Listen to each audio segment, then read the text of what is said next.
কাউকে ড্রয়িং শেখাতে চাইলে বেশি বেশি দৃশ্য আঁকতে বলুন। কিরকম দৃশ্য? দেখুন এরকম দৃশ্য। প্রথমে একটি পাহাড় আঁকলাম, এর সাথে আমরা আরেকটি পাহাড় আঁকলাম। এই দৃশ্যটি আঁকা কিন্তু অনেক সহজ, যে কেউ আঁকতে পারবে। দেখুন একটা সোজা দাগ দিব আমরা।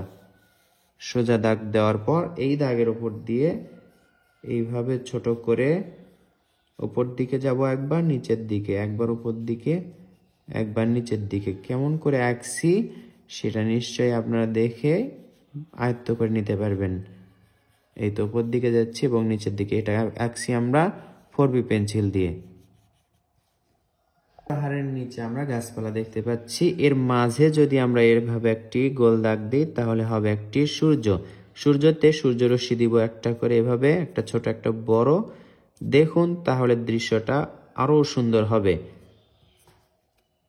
এবার আমরা এখানে ঘর আঁকবো। ঘরটা কিভাবে আঁকবো দেখুন, এভাবে দুইটা দাগ এদিকে দিব, এরপর এদিকে একটা। তাহলে এটাতে হবে সুন্দর একটি ঘরের চালা। চালা থেকে একটা, দুইটা, তিনটা দাগ থেকে দেখুন সুন্দর এবং পরিপূর্ণ একটি ঘর। ঘরে অবশ্যই দরজা জানালা থাকতে হবে, তাহলে সুন্দর লাগবে। এরপর এই পাশে একটি দরজা। এবার আমরা এখান থেকে এইভাবে এবং একটু ভাঁজ করে আবার নিচের দিকে নিয়ে আসলাম। এটা হবে একটি নদী। নদীটা অনেক সহজ। এই তো। এবার আমরা এখানে একটি পাথর আঁকবো। একটু পাথর একটা, এখানে আরেকটা পাথর, দুইটা, এর উপরে একটা আঁকলাম, তিনটা। এই তো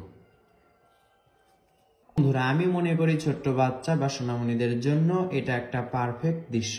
এটি দেখে দেখে আঁকতে দিন এবং রং করতে দিন, তাহলে তারাই নিজের দক্ষতা বাড়বে এবং নতুন নতুন ড্রয়িং করতে উৎসাহিত হবে। তো বন্ধুরা, ভিডিওটি কেমন লাগলো কমেন্ট করে জানাবেন। আসসালামু আলাইকুম।